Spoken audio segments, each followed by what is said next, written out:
We got a quick episode for you today. Trump was zinging everyone at the rescheduled White House Correspondents Dinner. Plus, we have some quick updates on Iran.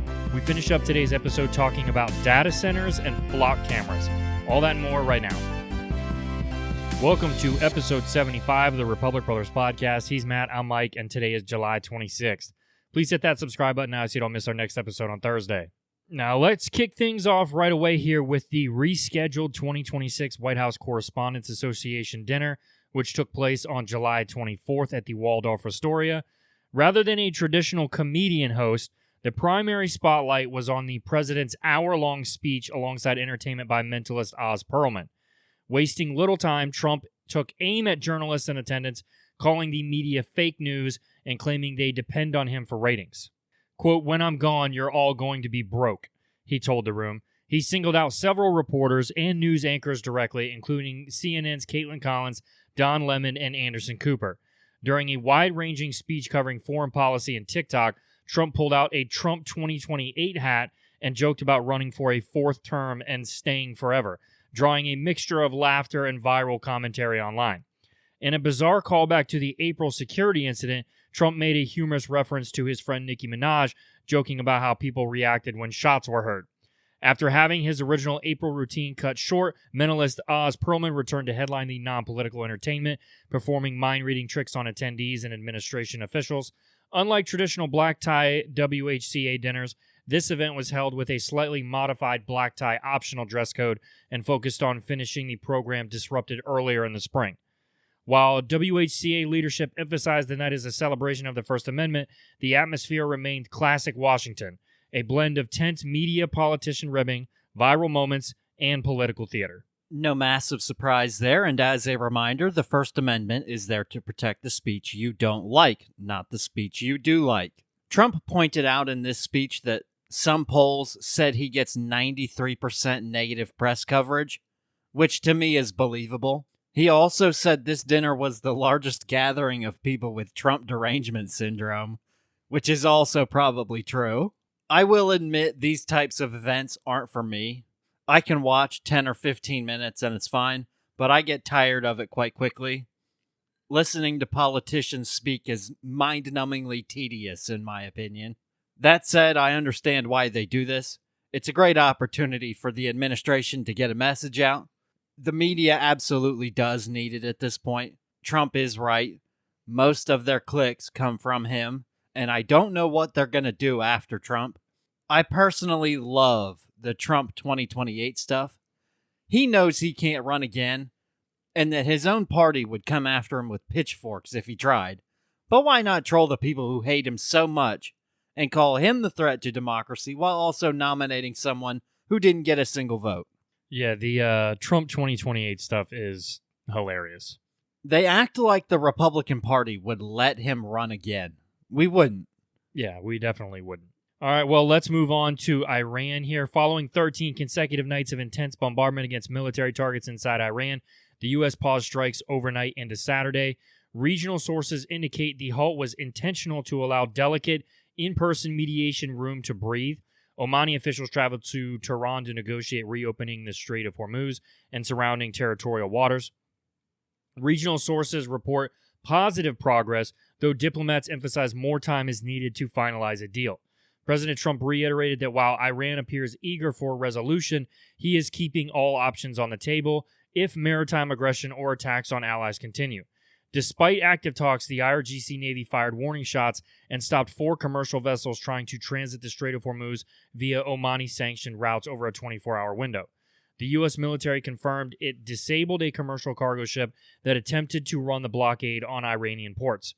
Yemen's Iran-backed Houthi rebels launched missile and drone strikes targeting Saudi Aramco oil facilities in Jazan and Yabu in retaliation for earlier Saudi strikes in Hodeidah.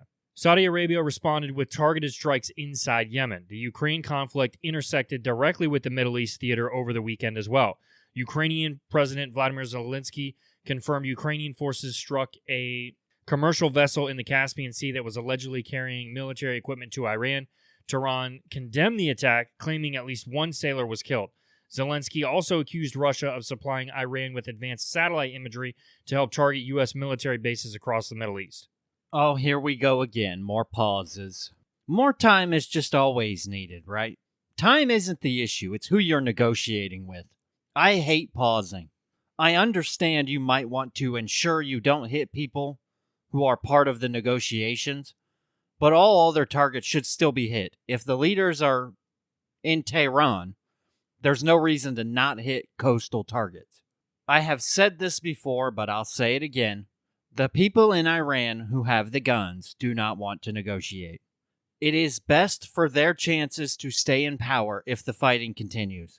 They don't care about the well-being of the Iranian people. It's only about staying in power. As for the Ukraine side of this, we will, of course, have updates for that conflict in the future, but Iran has long been using the Caspian to trade with Russia. That is one of the many reasons pausing was such a bad idea. We never should have given them a chance to regroup. As for the ways it impacts Ukraine, well, it doesn't. Iran already has its hands full with us, as does Russia with Ukraine. It wouldn't be wise for either of them to do something that broadens the conflict and makes more Western nations work together. Most don't have the ability to project power far from home, but Ukraine is certainly one that can hit anywhere.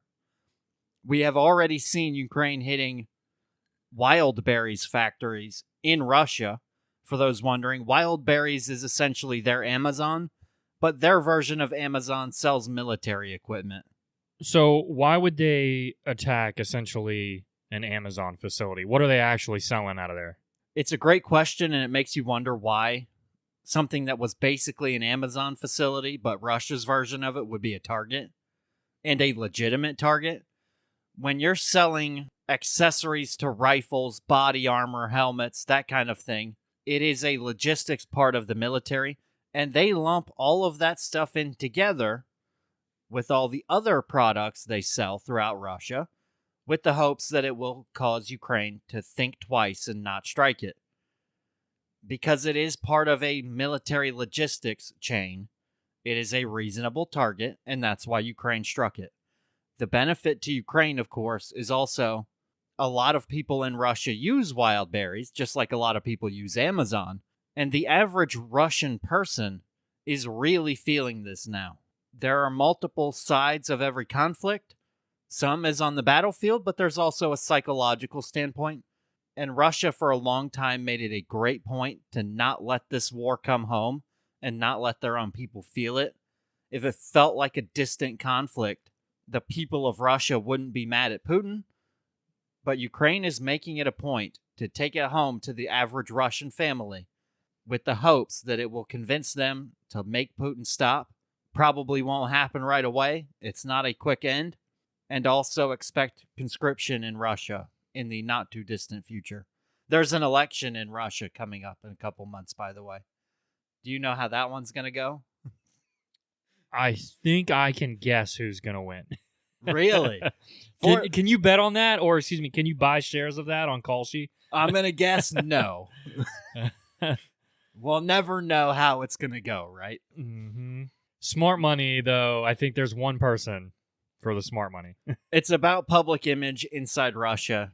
And once Putin gets his win with 91% or something like that of public support, he can say, okay, time to protect the motherland from NATO. We need full military conscription. Go draft 1 million or so people who, as we've said in the past, have a lifespan on the battlefield of about 20 minutes, which is shocking, by the way. Do that with the hopes it swings the war back in your favor. Probably won't, but we'll see. All right, well, let's move on to our last topic here. You've been hearing a lot about it. It's been coming up a lot. What I'm talking about is two different things that we're going to get into. The first one is AI data centers. The second one is flock cameras. Now, while AI data centers and flock cameras address two entirely different modern challenges, data processing for advanced AI models versus public safety and law enforcement, they often end up grouped together in public debate. Both represent the rapid real-world rollout of cutting-edge technology into local communities, triggering heated discussions about privacy, resources, government power, and economic development. AI data centers are large-scale physical facilities housing tens of thousands of specialized computer servers and GPUs. They provide the massive computing power required to train, fine-tune, and run artificial intelligence systems like large language models and computer vision tools. Now, why are people for AI data centers? The first reason is economic boost and job creation. Proponents emphasize that constructing these multi-billion-dollar facilities brings thousands of high-paying construction jobs and permanent operation roles, such as data center engineers, HVAC specialists, IT technicians, and security staff. Number 2, tax base and infrastructure support. Data centers generate significant tax revenue for local municipalities without placing a strain on public services like local public school systems. Towns often use this revenue to improve local infrastructure, roads, and emergency services. Number 3, national security and technological competitiveness. Proponents argue that building robust AI infrastructure domestically is essential to maintaining national security and economic leadership, ensuring domestic companies stay ahead of foreign adversaries. And number 4, real estate and land utility. They offer long-term, stable commercial tenants for large tracts of industrial or agricultural land that might otherwise sit underutilized. Now, here's why people are against AI data centers. The first reason is resource strain, i.e., energy and water. AI training requires immense energy and water for cooling systems. Local communities often worry about spikes in electricity rates, potential power grid instability, and the depletion of local water tables during droughts. Number 2, environmental and climate impact. Opponents point out that the massive power demand often forces energy companies to delay retiring fossil fuel plants like coal and natural gas, setting back clean energy goals. Number 3, noise and land use disturbances. Continuous industrial cooling fans generate a low-frequency hum that nearby residents report as a constant noise. Furthermore, large industrial complexes can disrupt rural aesthetics and local wildlife habitats. And lastly, limited local value relative to land area.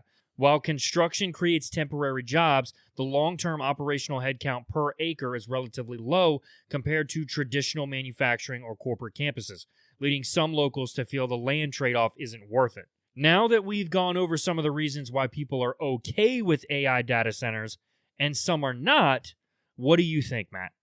I am generally for building these data centers.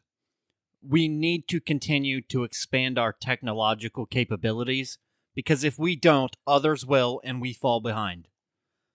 That said, I understand the issues with them, and there are big issues. They absolutely do use a lot of energy, and it should be a requirement that they build power generation plants as well. Some of the planned AI data centers would consume the same amount of power as about 1 million homes. The people in communities shouldn't be forced to accept a massive rate increase, which is what happens when demand goes up. Electricity is one of the few areas in the U.S. where monopolies tend to exist, given how expensive it is to get into it. Each community should be given the option of whether a data center is put in their area. The worst part for me, though, would be the noise. These data centers are very loud. The fans for cooling produce a ton of noise, and it is 24/7. The people of these communities should be told the truth, which isn't always the case. It absolutely will bring in tax revenue, but they don't create a ton of jobs, and the jobs they create typically require a college degree or some specialized training, and people in rural communities don't typically have the college degree or specialized training. These data centers are built in the middle of nowhere because they require a massive plot of land. The people in that area don't typically have high-end degrees in things like cybersecurity or software engineering or something along those lines. Most data centers only have a few hundred employees total, and most of them run on less than 100 people at a time. So it's not thousands of manufacturing jobs that would uplift an entire community. It can be a good thing, but it depends on the policies of the state and the local area. You need cheap energy to make this a debate in the first place. California, for example, is a bad place to build a data center. Give the people of a community all the information and let them decide. But I am generally in favor of letting companies build a data center. Yeah, I pretty much agree with everything you said there. I think if the people have the information, that's one thing. Don't lie to them about it. They can be loud. I certainly don't know that I would want to live across the street from one. In the ideal situation, you build the data center far enough away from any current housing, Yeah. and then you let the market do what it does. If people want to live next to it to be close to work, they can build next to it. Build the data center, build a road to it, and let people do what they want to. Some people will absolutely move closer to it. Yeah. And I think we do need to be keeping up, as far as technology goes. So I see the need for them. I get it. Now let's talk about flock cameras. Flock safety cameras are AI-powered, solar-operated automated license plate readers deployed on public roadways and in private neighborhoods.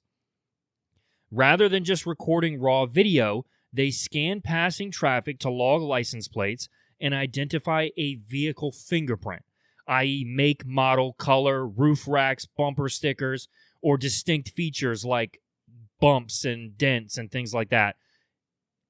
Now, why people are for flock cameras? Number one, crime reduction and stolen vehicle recovery. Law enforcement agencies and HOA boards praise flock cameras for providing actionable, real-time alerts when a stolen vehicle, wanted suspect, or a car linked to a violent crime enters an area. Number two, objective investigative leads. Instead of relying on vague eyewitness descriptions, police can search for specific attributes. For example, they can search blue pickup with a dented tailgate to quickly identify suspects or trace a getaway vehicle. Third, Amber Alerts and missing persons. The technology helps police rapidly locate missing children, endangered seniors, or kidnapping suspects by cross-referencing vehicle movements with national databases. And number four, deterrence effect. Simply installing visible license plate readers at neighborhood entrances can deter opportunist crimes like vehicle break-ins, porch piracy, and trespassing. Now, here's why people are against those flock cameras. Number one, warrantless mass surveillance and privacy risks. Civil liberties organizations like the ACLU and EFF argue that storing location data on millions of innocent drivers creates a de facto national tracking network. It logs where law-abiding citizens drive, pray, shop, seek medical care, or socialize without probable cause or warrant. Number two, interagency data sharing and misuse. Critics worry about how easily data is shared across state lines or between agencies. Key concerns include weaponizing data to track individuals seeking out-of-state reproductive health care, monitoring political protesters, or aiding federal immigration enforcement. Number three, potential for profiling and audit gaps. Audits have occasionally revealed officers abusing search features or searching for specific groups using vague or biased search parameters. And number four, corporate ownership of public data. Because Flock operates on a subscription network model, critics argue that a private venture capital-backed corporation effectively holds a monopoly over nationwide vehicle location data. Now, my opinion, when used properly, Flock cameras can be used for good. They can be used to solve crimes and track down bad people. But as with any technology, it can also be used for bad. I have seen multiple instances where you had police officers using these flock cameras to basically stalk ex-girlfriends and stuff. That is just some humans. Some humans will make bad decisions and do bad things. It is a double-edged sword here. What do you think? Certainly a double-edged sword. It has good things to it. I don't love this, though, because it is essentially a large-scale surveillance campaign against Americans. I know technology is adapting and growing, and most people walk around with a tracking device in their pockets, as in their phone. But do we need a camera network tracking everyone's movements? For me, that's no. I don't have a very strong opinion here. Like most technologies, it does have benefits, but there's downsides. Social media, for example. Plenty of downsides on that. But when it comes to Flock, I do think where you are matters. And this kind of goes back to the California versus Florida debate. In California, you can't use deadly force to protect yourself or your property, but in Florida, you can. In California, given you can't protect yourself or your property, it would be a good idea if you had a surveillance network that would help you catch them. That, of course, leaves out the part that California won't prosecute them for those crimes. Whereas in Florida, you can protect yourself and your property. So you have your own options. If you need to use deadly force, you can. You don't need as much of a surveillance system because there's a different deterrent. Do the criminals value your package more than they value their own life? A place like Florida, it shouldn't exist. Florida is a very free place, and we don't really need surveillance systems. At least not on a massive scale like this, where you put them on every light in the state. Businesses are more than welcome to put cameras up, and typically that is enough to track someone's movement. I don't really have a one way or the other on this either. I'm not adamantly for or against. I see both sides, and honestly, I could make an argument for either side. I mean, you could go just on the argument alone that, like you said, all these businesses and stuff have cameras inside and outside the building. And when you leave your home, you are not entitled to the right of privacy. So there's that, but then it's also, like you said, I don't want to give someone the ability to misuse the information. But if something happened to one of my children, I would be all for it if they were up and they were able to use that technology to track them down. So you could go either way here.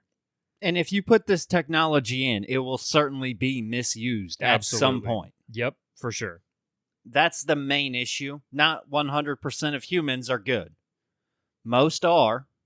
Most Americans are great people, honest, hardworking, trying to make a living, going about their own business, but you're always going to have people who will abuse it. Yep. It does depend on what side of the equation you are. If it helps you, you'll love it. If it doesn't, you'll hate it. All right, well, let's move on to our last thing. It is time for the feed. This is the segment where we take all the funny videos we saw on our social media feeds this week and break them down one by one. Here is clip number 1. The only voter suppression I am in favor of would be to permanently disbar anyone who voted for Adolf Hitler 3 times from ever voting in any election ever again. That act could save America.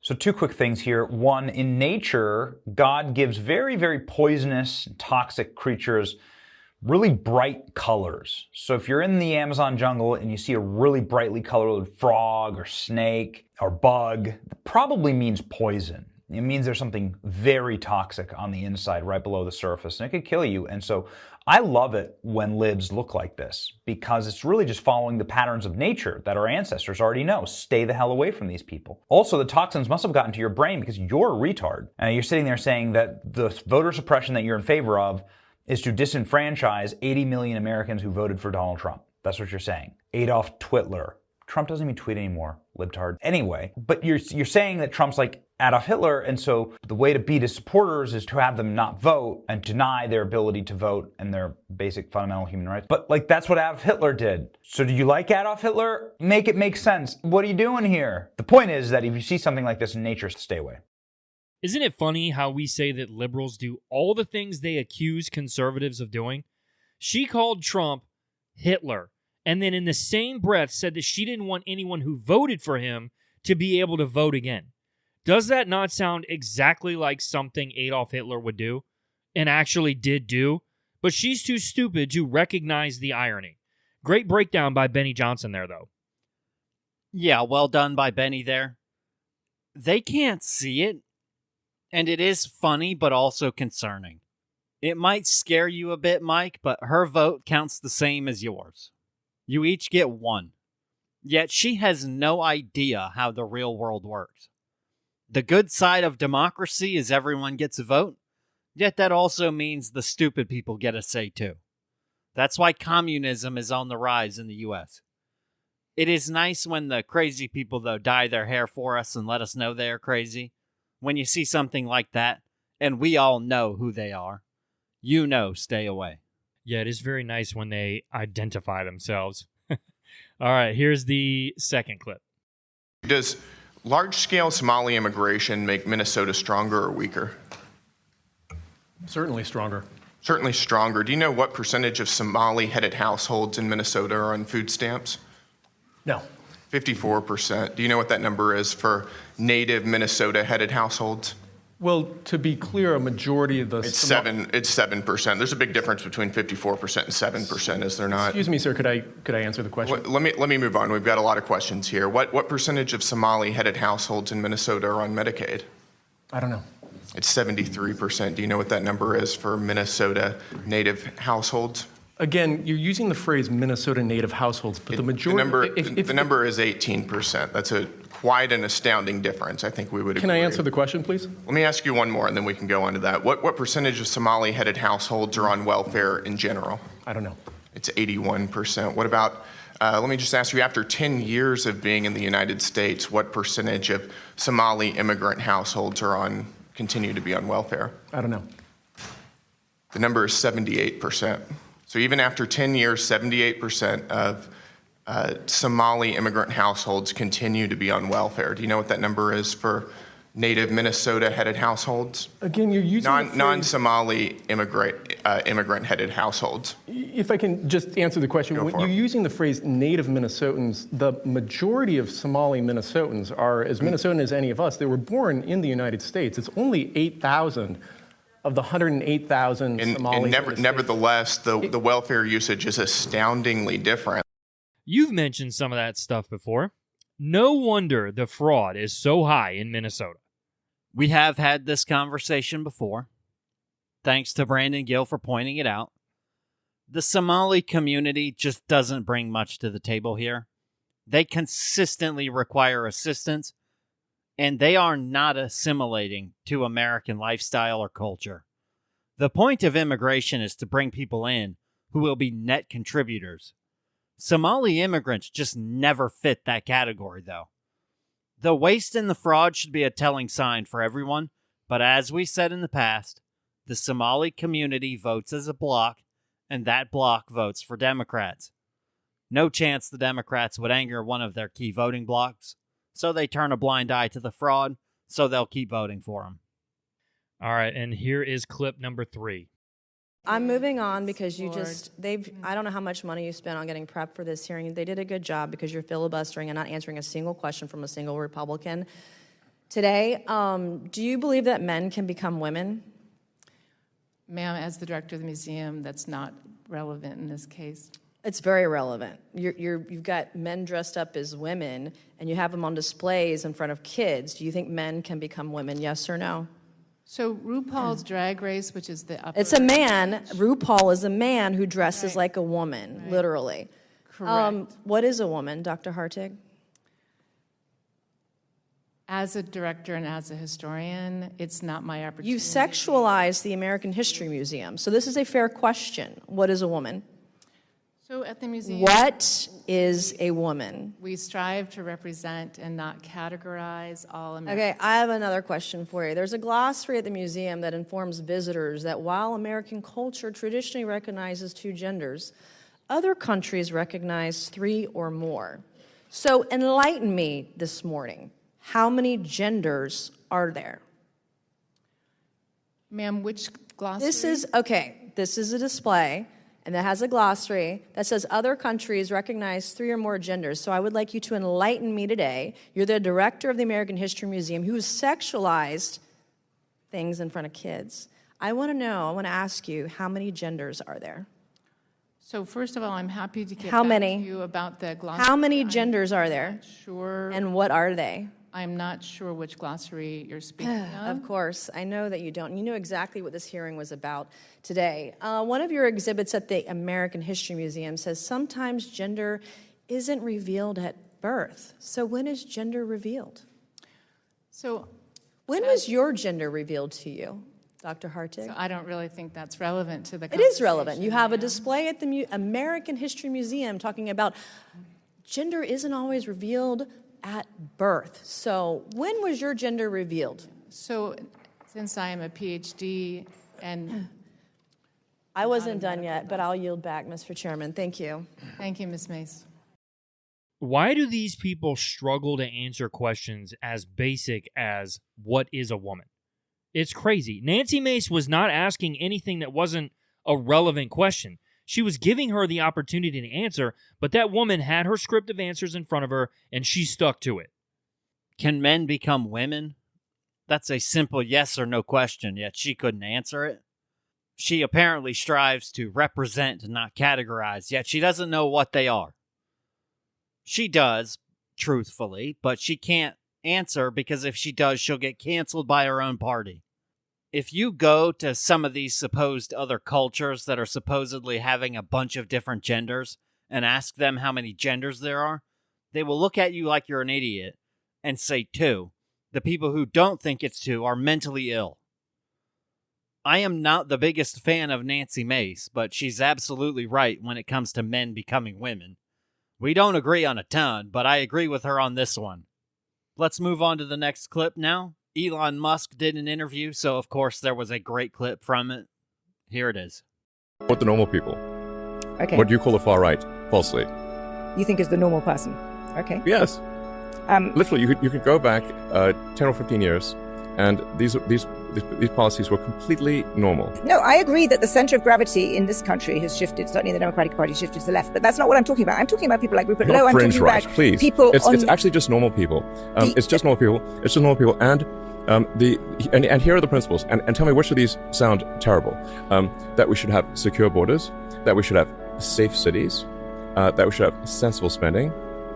Which of those three are far right Those fringe? three. No, And I would like to just admonish you Dude. and the media for the absurd characterization of the far right. It is false and misleading and nonsense.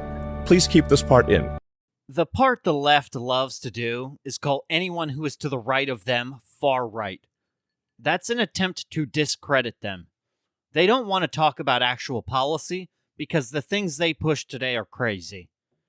Elon himself has posted the picture with the timeline where he stays in the same place, yet the left continues to shift further left. Elon, like most Americans, didn't actually change. The left and the Democratic Party changed, and they left the average person behind.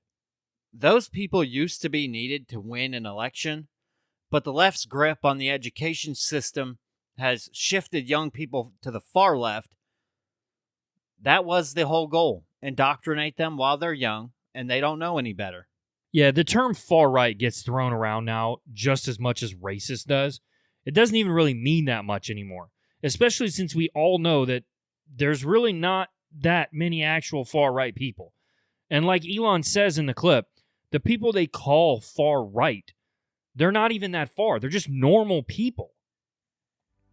That's it for episode 75 of the Republic Brothers podcast. Before you click away, please hit the subscribe or follow button. New episodes drop every Monday and Thursday. Thanks for tuning in. See you next time.